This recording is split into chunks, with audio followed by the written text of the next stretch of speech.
voltamos aqui. Vamos falar, gente, agora, tá certo? Como é que se deu o processo da extinção da escravidão no Brasil? Eu já falei para você no bloco anterior, tá certo? Como é que se deu a escravidão, que passa da escravidão do índio e depois a escravidão do negro africano, como é que ele é transformado em coisa, saindo da África e chegando aqui, tá certo? Vamos falar agora como é que deu o processo inverso, como é que deu o processo para acabar com a escravidão. Vamos lembrar que tudo isso aconteceu por causa de quê? Da pressão da Inglaterra, porque ela queria vender produtos. E escravo não compra nada porque não recebe salário. Vou acabar por falar sobre o quê? Lei de cotas raciais, lei de cotas sociais e lei de cotas raciais em concurso público. O que eu quero dizer para você antes de fazer o quê? Dar continuidade na aula. É o seguinte, que eu, enquanto professor, tá? Eu não tenho aqui para expressar a minha opinião sobre as cotas ou não. Eu não vou fazer isso. E eu também não quero nem saber a sua, porque a minha opinião e a sua não interessa para a prova. O que você tem que saber? Por que justifica as cotas, tá certo? Tá, a teoria, a lei, tá certo? O que ela tem feito, como é que ela tem sido implantada e como é que pode cair em prova. É isso, pronto e acabou. Se você concorda ou não concorda, é outro papo. Tá certo? Quer saber a minha opinião? Me convida para tomar uma cervejinha no boteco, paga uma cervejinha para mim, que aí eu falo a minha opinião. Aqui não. Aqui eu vou apenas falar o quê? Contar para você o que baliza as cotas, tá certo? O que justifica as cotas, beleza assim? Então, olha só, nós tivemos a escravidão, tá certo? Nós tivemos o quê? A Inglaterra pressionando a coroa portuguesa para acabar com a escravidão.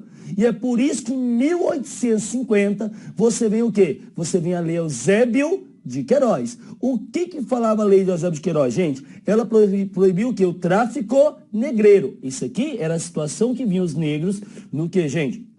Nos navios negreiros. Ela proibia o tráfico negreiro. Ou seja, falava a partir de agora não pode mais fazer o quê? Traficar, trazer negro da África para o Brasil. Quem tem seu escravo aqui, continue. Quem não tem, não pode trazer mais. Só filho de escravo que vai ser o quê? Vai ser escravo. Quer escravo? Então faça girar, criar escravo aqui dentro do próprio Brasil através de filhos de escravo. Era isso, tá certo? Mas calma lá. Se o senhor de engenho aqui agora perde o seu escravo, como é que ele vai substituir essa fonte de força ali? Vai começar a fazer o quê? A trazer imigrantes europeus. Só tem um detalhe nessa brincadeira. O imigrante europeu, tá, gente? Ele já vem com ideias sociais na cabeça, ideias iluministas, direito à propriedade, direito à saúde, à educação, à segurança. Isso, ele já traz isso na sua cabeça. E ele chegando aqui, encontrando esse mundaréu de terra, você acha que ele vai querer trabalhar quase como semi-escravo na fazenda de quem, gente? Do senhor de engenho, ou ele vai querer fazer o quê? Tá certo? Ter a sua própria terra. Ele vai querer ter a sua própria terra. É por isso que se faz o quê, gente? É que se cria também, na mesma data, vou voltar ao slide, olha só, mesma data é criado o quê? A chamada Lei de Terras. O que diz a Lei de Terras, gente? Ela faz o seguinte, ela proíbe o quê, gente? Agora o governo de doar a terra, ele só pode fazer o quê? Ele só pode vender. Por que isso? Porque escravo tem dinheiro para comprar, gente? Imigrante tem dinheiro para comprar, gente? Não. Ele vai continuar fazendo o quê? Vai continuar mantendo a estrutura da terra, tá certo? Ou seja, ali você já começa os primeiros sem terra do Brasil. Quem era amigo do rei, ganhou a terra lá atrás, tá certo? Com quem? Com as capitanias hereditárias? Com quem? Com as Sesmarias. E quem não era amigo do rei? Fica sem terras, tá certo? E isso vem com o que, gente? Com o fim do tráfico negreiro. Ah, você quer ouvir falar sobre tráfico negreiro? Indicação minha, assista esse filme para você ver como é que eram traficados. Para mim, esse aqui é o segundo melhor filme que eu já assisti. O melhor filme para mim é Ben-Hur, tá certo? Também Steven Spielberg. Mas assista esse filme, Amistade, tá certo? Que você vai ver o que, gente? Como é que era feito o tráfico negreiro. Inclusive, quando eles iam interceptar as caravelas em alto mar, para verificar o quê? Se tinha tráfico de escravo ou não, de longe eles faziam o quê? Eles acorrentavam um negro ao outro, tá certo? O último acorrentava o quê, gente? É uma bola de chumbo e jogava o quê? Jogava ao mar. Era isso. Então, não sei se ficou pior, se ficou melhor o quê? Com a lei de quê, gente? A lei que proibiu o tráfico negreiro, não é isso? E junto veio o quê? A lei de terras. Está aqui. Foi a lei número 601 de 1850, que visava 3 objetivos. proibia as aquisições de terra por outro meio, que não fosse a compra, extingue o regime de posse. Elevar o preço da terra e dificultar a sua aquisição, venda em asta pública com pagamento à vista. Vamos lá, escravo tinha dinheiro. Ou imigrante dinheiro? Não. E destinar o produto das vendas de terras à importação de colonos, não é isso? Então, assim, o que, gente? Você tem aqui a lei de terras. Ok, gente, você continua. Aí, como não bastasse isso, eles vão fazer o quê? Vão fazer depois a próxima etapa, tá? Para a libertação dos escravos, a chamada Lei do Ventre Livre. O que falava a Lei do Ventre Livre de 28 de setembro de 1871? Tá? É a Lei 2040. O que falava, gente? Falava que filho de escravo não seria o quê, gente? Não seria mais escravo, não é isso? Falava que filho de escravo não seria mais escravo. Gente, mas calma lá, tá certo? Olha só o que diz a lei, ó. Projeto da Lei do Ventre Livre foi proposto pelo Gabinete Conservador, presidido pelo Visconde do Rio Branco, em 27 de maio de 1851, e foi aprovado em 28 de setembro. Após ser aprovado pela Câmara, foi também aprovado pelo Senado. A lei representou na prática um passo tímido na direção da fim da escravatura.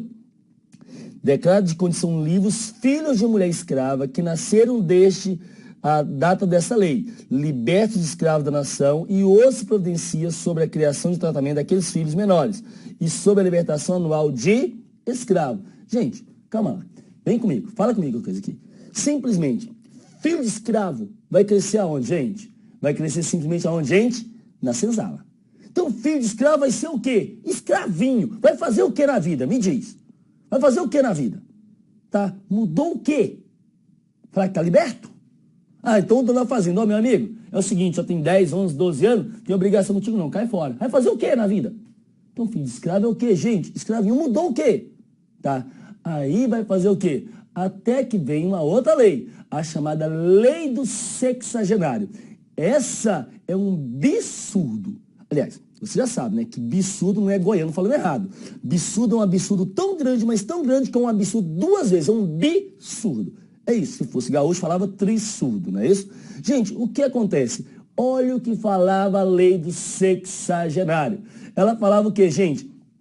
Que escravo que atingisse 60 anos de idade não seria mais escravo. Isso mesmo, tá certo? O escravo que atingisse 60 anos de idade não seria mais escravo. Isso é uma lei de 1885, numa época que a expectativa de vida era de 35 anos. Ou seja, como é que alguém ia conseguir chegar a 60? Que escravo que chegava a 60? Me diz isso.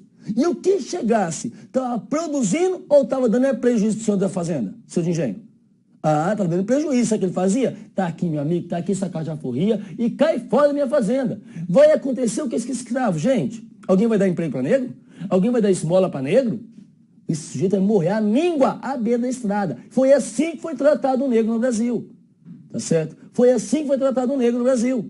Tá? Então aí que é a lei de sexagenário. Para você ter mais ou menos parâmetro, é como se hoje o governo fizesse uma reforma da Previdência e falasse que você só vai aposentar com 120 anos. Enquanto hoje a expectativa de vida média no Brasil é 75. É mais ou menos a mesma coisa. Tá certo? Aí vai fazer o quê? Você continua nesse processo de quê? De libertação de escravos. Até que vem, no dia 13 de maio de 1888, tá aí a Santa Princesa Isabel, vai fazer o quê, gente? A lei número 3.353. Ou seja, o quê, gente? A lei do ventre livre, não é isso? Assinado por quem, gente? Pela Santa Princesa Isabel. Olha aqui, a princesa imperial regente, em nome de sua majestade, o imperador, senhor Dom Pedro II, faz saber a todos os súditos do império que a Assembleia Geral decretou e ela sancionou a seguinte lei. É declarada extinta desde a data dessa lei a escravidão no Brasil. Revoga essas disposições em contrário. Manda, portanto, a todas as autoridades a quem o conhecimento e a execução da referida lei pertencer, que cumpra e faça cumprir e guardar tão inteiramente que nela contém. O secretário de Estado dos Negócios da Agricultura e interino dos Negócios Estrangeiros, bacharel Rodrigo Augusto da Silva, e faça imprimir, publicar e correr, dada no Palácio Rio de Janeiro, em 13 de maio de 1838, no 67º da independência do Império. Assinado por quem, gente? Pela princesa Isabel, pela santa princesa. Gente, santa do pau oco, que deve estar queimando a alma eternamente, um fogo ardente do mar do inferno até hoje, porque ela só libertou o escravo, por quê? Tá? Porque foi pressionado pela Inglaterra. O Brasil, vergonhosamente, foi o último país a fazer o quê, gente? A libertar os escravos. Isso mesmo, foi o último. Tá certo? O último, Brasil, vergonhosamente. Gente, mas tudo isso aconteceu no dia 13 de maio de 1888, não é isso? Gente, que diga de passagem, naquele ano aconteceu o quê? Dia 13 de maio deu uma sexta-feira. Uma sexta-feira. Pronto, o azar começou aí. Sexta-feira, 13. Tá certo? Sexta-feira 13, mas tudo bem, gente. Na sexta-feira, 3 de maio, libertação dos escravos, tá certo? Foi festa, roda de capoeira, tá certo? Candomblé, axé, vatapá, munguzá, buchá de bode, sarapatel, tudo isso regado a uma cervejinha geladinha, tá certo? Isso quando? Na sexta-feira. E no sábado? Vamos fazer o quê? Todo mundo de ressaca, inchado nas costas, vamos pra roça. Vamos fazer o quê nessa vida? Vai para onde? Quem é que vai dar emprego para negro nesse país? Me diz. Hã? Vai fazer o quê? Hã? E você acha que foi assim? Tá? Como é que foi? Pegou simplesmente, tá? Ó, libertação do escravo. Aí você faz o quê? Bate selfie, posta no Face. Ó, acabou a escravidão? Foi isso? Gente, quantas décadas, quantos séculos até fazer o quê? Continuar escravizando nesse país. E qual foi a situação do destino? Qual foi o destino dos negros após a abolição da escravatura, gente? Qual foi? É ficar jogado à margem da sociedade brasileira. Foi isso. Jogado como coisa na sociedade brasileira. Tá? Por quê? Porque quando acabou a escravidão, o que foi feito no Brasil? Uma política de trazer o quê, gente? Cotas de imigrantes. Você começa a trazer imigrantes de fora. Cotas para a Itália, cota para a França, para a Alemanha, para achar quatro. Só não tinha cota para país africano, porque era uma política claramente racista de tentar clarear a pele da população brasileira. Foi isso. E aí eu te pergunto, você acha que a galera ia dar emprego para imigrante europeu, branquinho imigrante europeu, ou para negro ex-escravo? Hã? E quantos continuavam escravos, gente, nesses rincões do país? Que na verdade até hoje acontece. Como no nosso Goiás mesmo aqui, o goiano fala, quantos trabalham pela dormida e pela comida? Tá certo? Foi isso. É essa a situação. Ele sempre ficou o quê? Alijado. Sempre ficou o quê? À margem. Sempre ficou o quê? A gente sem ter acesso aos recursos, aos meios econômicos. E aí vem o descendente dos descendentes. Tá certo? E configurar o que é a nossa atual situação hoje. Tá? Até que em 2001, em Durban, na África do Sul, acontece o que, gente? Uma conferência mundial sobre o que? Sobre racismo. E nessa conferência, em Durban, em 2001, fica dito o que, gente? Fica falado o seguinte, que no Brasil, o Brasil é um país tão racista, que o negro fazendo o mesmo serviço que o branco ainda ganha menos. Foi aí que aconteceu uma coisa. Porque você escuta isso. O IBGE direto fala isso, que no Brasil, tá, o negro faz o mesmo serviço que o branco e ainda ganha menos, não é isso? Você conhece algum negro que faça o mesmo serviço que o branco e ganhe menos pelo fato de ser negro? Você conhece? Como é que falam isso então? Quem explicou isso na época, quem estava lá representando o Brasil, foi o então ministro da Educação, o seu Paulo Renato, falecido em 2011. E ele explicou, ele falou, gente, calma lá, não é que no Brasil o negro ganha menos pelo fato de ser negro. É que no Brasil, quando você faz a média, dá menos para os negros. Por quê? Porque tem mais negro nas profissões que pagam menos. É a mesma coisa para a mulher, tá?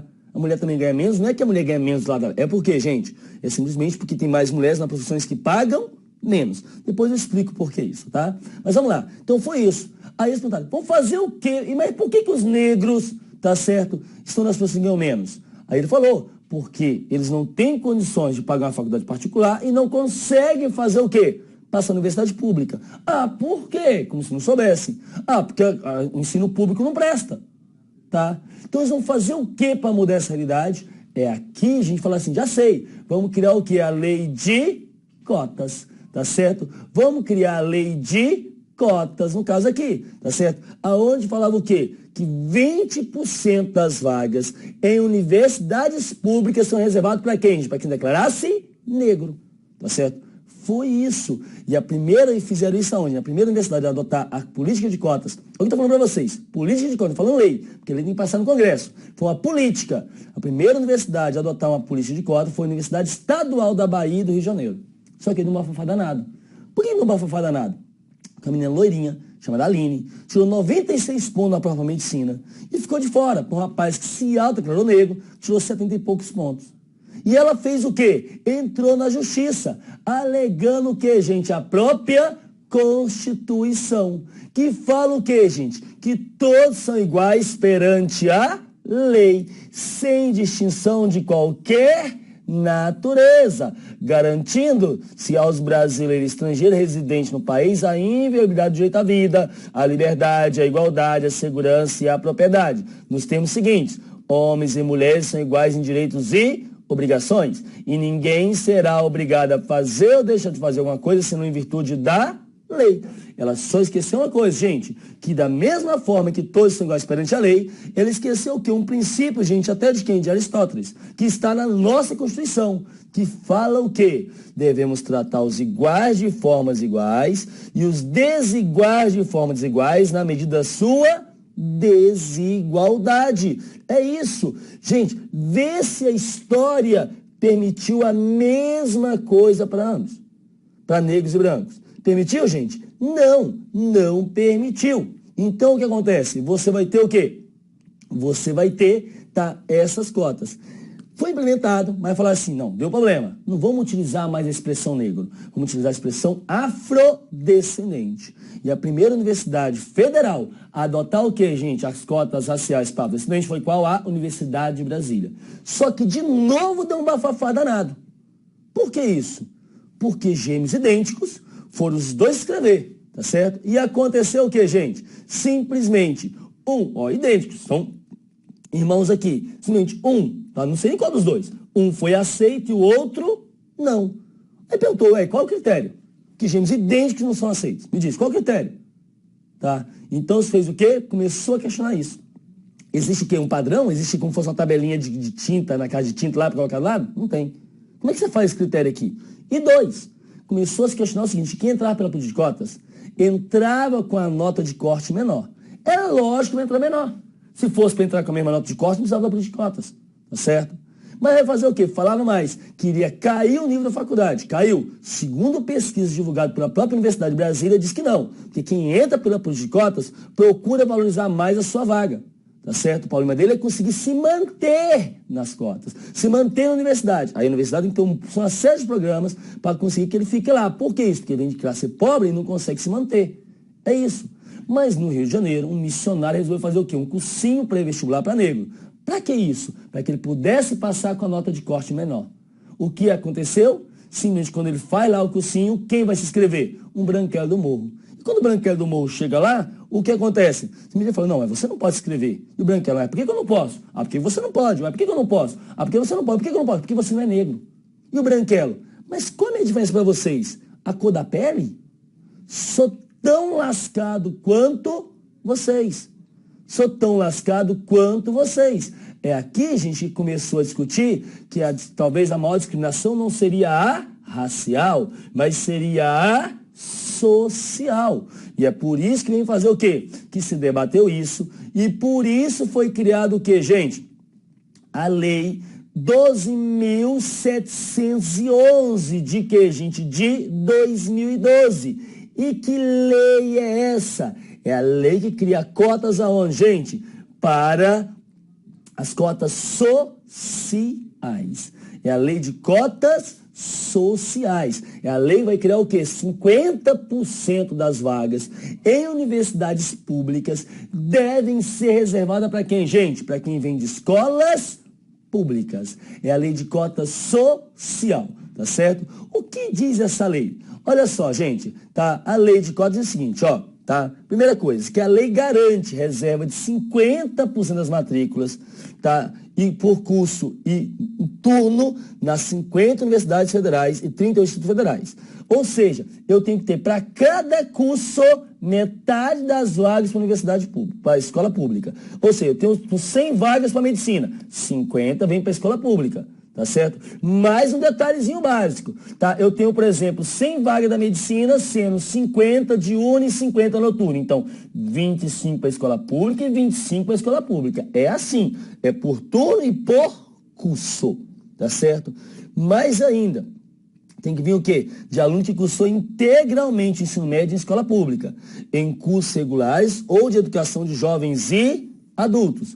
As demais 50% das vagas permanecem para ampla concorrência aqui, tá certo?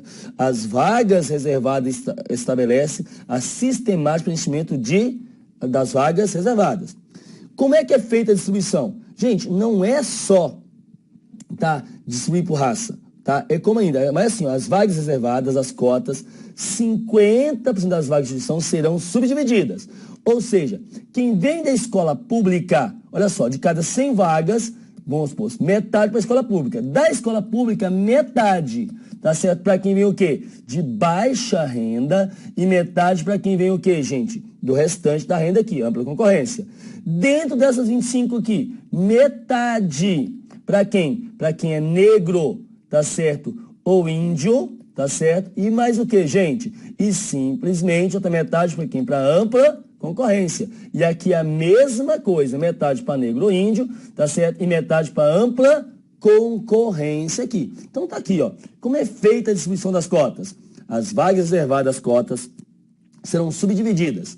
Metade para estudantes de escolas públicas com renda familiar bruta igual ou inferior a um salário mínimo e meio per capita e metade para estudantes de escolas públicas com renda familiar superior a um salário mínimo e meio. Em ambos os casos, também será levado em consideração o percentual mínimo correspondente à soma de pretos, pardos e indígenas no Estado, de acordo com o último censo demográfico do Instituto Brasileiro de Geografia e Estatística. Porque eu coloquei metade aqui, porque ela diz metade, mas é o quê? Se você tem um estado, por exemplo, que tem muito mais negro, então tem que ter o quê? Essa porcentagem maior aqui, beleza? Então você tem o quê? Você tem aqui a lei de cota social. Quem é que pode concorrer a essas cotas, gente? Olha aqui, quem concorrer pelas cotas poderá entrar também pela ampla concorrência? Olha que interessante, nos primeiros 4 anos de implementação da lei, os estudantes cotistas devem disputar vagas tanto que das cotas pela ampla concorrência, já que as vagas serão oferecidas gradativamente. A partir de 4 anos, a permanência desse modelo ficará a critério de cada instituição de ensino aqui. Então, nos primeiros 4 anos, se a lei foi em 2012 até 2016, quem concorre pelas cotas concorre também na ampla concorrência. Depois, cada instituição diz o que vai fazer. As cotas vão valer só para vestibulares tradicionais ou para o SISU também? Para o SISU também, tá certo? Para o Enem também. Tudo tem o que, gente? Tem as cotas. Sim, a lei já valerá para os próximos vestibulares, instituições e também na próxima edição do Sistema de Seleção Única, o SISU, do Ministério da Educação. As instituições federais de ensino que adotar diferentes processos seletivos precisam observar as reservas de vagas em cada um destes processos. E como será comprovada a cor e renda declarada pelo candidato? O critério da raça será autodeclaratório, como ocorre no censo demográfico e em toda a política de afirmação no Brasil. Já a renda familiar per capita terá de ser comprovada por documentação, com regra estabelecida pela instituição e recomendação de documentos mínimos exigidos pelo MEC, no caso aí, beleza? Então nós temos o quê? A lei de cotas social, no caso aqui, beleza? Gente, mas aí vem o seguinte, tá? Ainda tem mais detalhezinho. No critério racial, haverá separação entre pretos, pardos e índios? Não, será tudo junto, mas tem uma recomendação. Aqui, ó, a universidade e institutos federais localizados em estado com grande concentração de indígenas adotam critérios adicionais específicos para esses povos, tá certo? E como é que o governo federal vai garantir a permanência do estudante de curso na universidade? Eu já falei isso para vocês. Como? Tá? A polícia de assistência estudantil será reforçada. No orçamento de 2013, já está previsto um aumento para o Programa Nacional de Assistência Estudantil, o PNAS. Serão investidos pelo menos 600 milhões de assistência estudantil em 2013.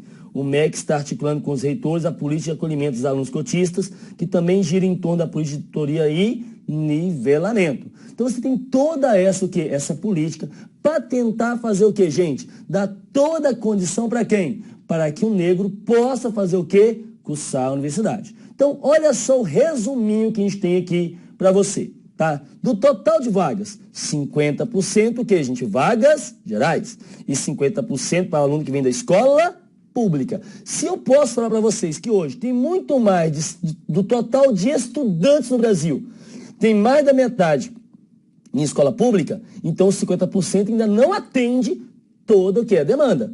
Porque para ser justo, tem que fazer o quê? Verifica quantos por cento estão estudando em escola particular, quantos por cento em escola pública, e aí faz o quê? Destina a porcentagem para cada um.